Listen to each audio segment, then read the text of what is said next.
What's going on? I installed these rear spats in my car, so I'm going to share with you some of the things that I learned.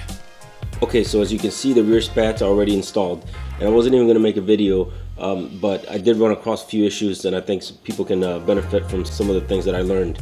The rear spats came with these as the hardware for them, so they're expecting you to install them with these bolts and nuts that came with them. Now I'm going to show you why that wasn't practical and the way that I went with it in a second, but let me go over these pop clips real quick. This is the pop clip that you're gonna have to take out to do this installation. These are the ones that the OEM ones that come with the car. These pop clips, over time, they can get road grime and debris and little tiny rocks or whatnot in there, and it can make it very difficult to take them out. And a lot of times you end up breaking them, and that's exactly what I did with several of them. Like, see where I broke them, broke that one. That one just was a lost cause. That would not come out. Ended up breaking before it would even, give a little bit.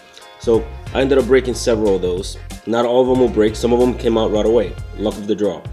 But the point is, you have to be ready to either replace them or to take them out. So that's why I got these, and I got these after the fact. I really wish I would have had them during the installation. That would have made things so much easier, but I didn't have them. So just a little tip: if you can afford it, get yourself some of these. Just be warned, you might need something like this to make your job easy. You don't need it 100%. You can make it work with some pliers or some flathead screwdriver, but like I said, you run the risk of breaking them. So what I did, I went to AutoZone and I got these replacement clips right here. They're for Honda, but they didn't have exactly Subaru OEM ones. And let me see, it's this one right here. Where is it? Oh, there it is. Okay, so this is the replacement one right here. So as long as the diameter of the shaft is the same as the OEM one, which it is, this should be no issue. So that's what I used instead. So I ended up getting those instead, and I ended up getting some of these stainless steel screws to further secure the rear spats in place, and I'll show you that.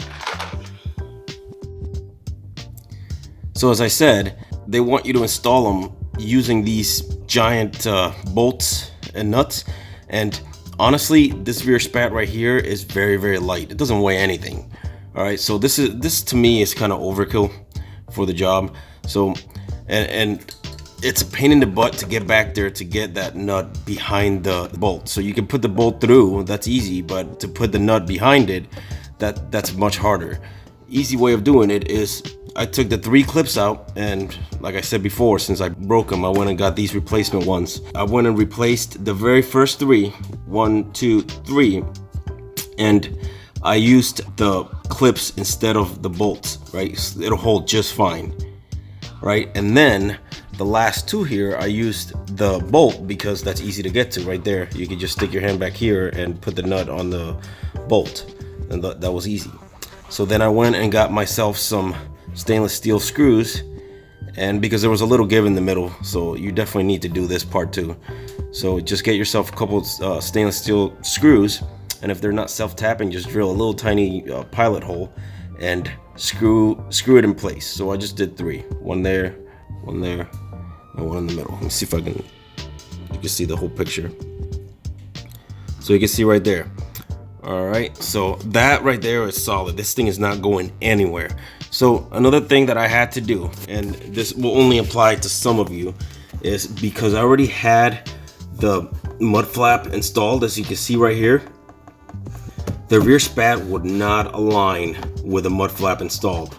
So it would push it out right here like a lot. And I did not want to remove the rear wheel and mess with the mud flap, and I just didn't want to do that. Honestly, I was just being lazy. So what I did is I just cut off the end of the rear spat right here so that it would fit. So, and that fixed the problem 100%.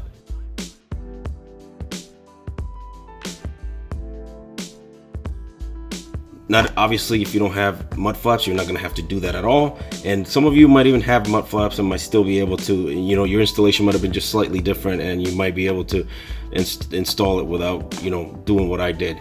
But just so you know, that's the solution I found to it, and it fixed the problem, and you can't even really tell.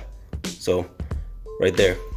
So yeah, that's my experience with installing the rear spats, and I think they look amazing.